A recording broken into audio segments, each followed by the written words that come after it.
미국 힐링 커뮤니티 교회에서 많은 분들이 은혜를 받으시어 삶의 지혜를 얻고 새로운 삶을 살게 되었던 손동원 박사님의 바이블 메시지 내용입니다. 오늘은 신중한 얼굴로 지내지 말고 신중한 사람이 되라 라는 주제로 말씀을 나누겠습니다. 손동원 박사님께서 말씀하셨습니다. True wisdom is not about wearing a cautious face, but living with a prudent heart, rooted in God's truth. 이 말씀처럼 겉으로 신중한 척 하는 것이 아니라 하나님의 지혜로 참된 신중함을 갖춘 삶을 추구하는 여정을 함께 생각해 보겠습니다.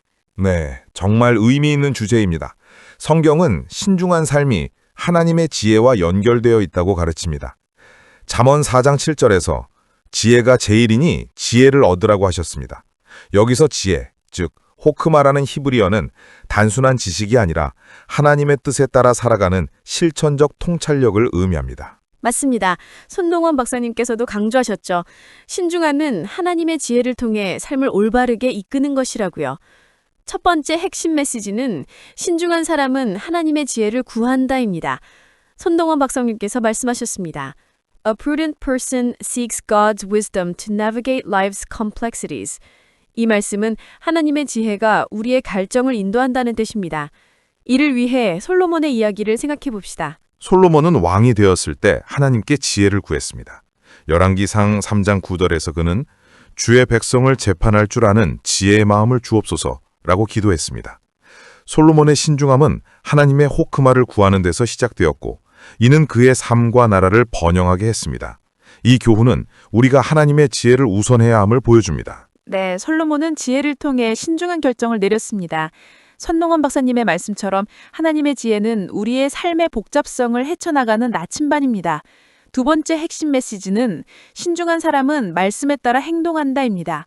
손동원 박사님께서 말씀하셨습니다. Prudence is acting in alignment with God's word, not just thinking cautiously. 이 말씀은 신중함이 단순한 조심이 아니라 말씀에 근거한 행동임을 강조합니다. 이를 위해 다윗의 삶을 떠올려 봅시다. 다윗은 많은 시련 속에서도 하나님의 말씀을 따르며 신중하게 행동했습니다. 사무엘상 24장 6절에서 그는 사울을 해치지 않고 여호와의 기름 부으신 자를 해하지 않겠다고 말합니다. 여기서 다윗의 신중함은 하나님의 말씀, 즉 다바르라는 히브리어의 뿌리를 두었습니다. 이는 우리가 말씀에 따라 행동할 때 신중한 삶을 살 수 있음을 보여줍니다. 맞습니다.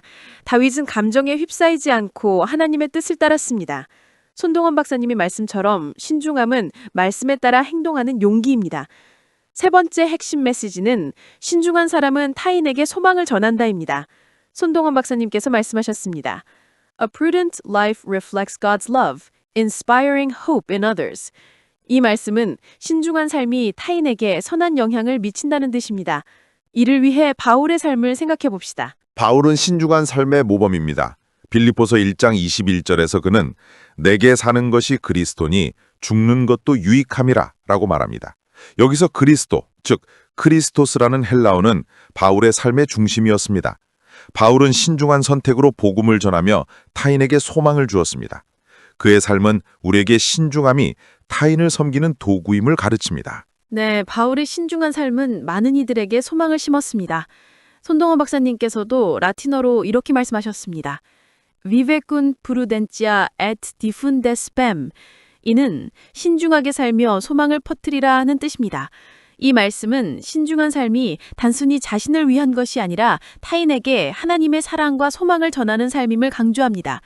바울처럼 우리도 신중한 행동으로 주변을 변화시켜야 합니다. 정말 깊은 교훈입니다.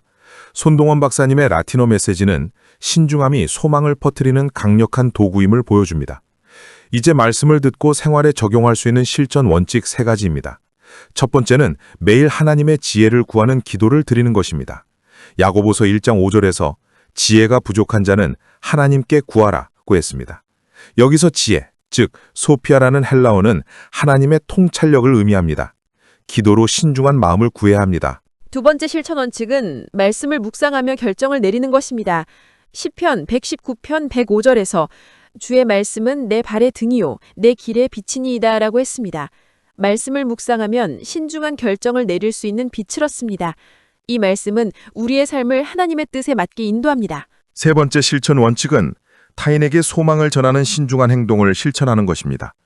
골로새서 4장 6절에서 너희 말을 항상 은혜 가운데서 하라고 했습니다. 여기서 은혜, 즉 그라티아라는 라틴어는 하나님의 사랑을 나누는 삶을 의미합니다. 신중한 말과 행동으로 이웃에게 소망을 전해야 합니다. 정말 좋은 실천 원칙입니다. 이제 결론을 맺으며 예수님의 말씀을 되새겨 봅시다. 마태복음 7장 24절에서 예수님께서는 내 말을 듣고 행하는 자는 그 집을 반석 위에 지은 지혜로운 사람이다 라고 하셨습니다. 신중한 사람은 말씀을 듣고 행친하며 삶을 견고히 세웁니다. 맞습니다. 손동원 박사님께서도 말씀하셨습니다. A prudent life built on God's word stands firm and inspires others to do the same. 이 말씀처럼 하나님의 말씀을 따라 신중한 삶을 살아가야 합니다. 네, 이 말씀을 통해 우리 모두가 신중한 사람으로 거듭나길 소망합니다. 이제 기도드리겠습니다. 하나님 아버지, 오늘 주신 말씀으로 신중한 삶의 가치를 깨닫게 하시니 감사합니다. 당신의 지혜와 말씀으로 우리의 결정을 인도하시옵소서. 신중한 삶을 통해 타인에게 소망을 전하게 하시옵소서. 이 모든 말씀을 주님 되신 예수 그리스도의 이름으로 기도드립니다. 아멘. 아멘. 손동원 박사님의 바이블 메시지 들으시는 여러분, 이 말씀을 통해 신중한 삶을 실천하며 하나님의 뜻을 따라가시길 바랍니다. 다음 시간에 다시 만나겠습니다.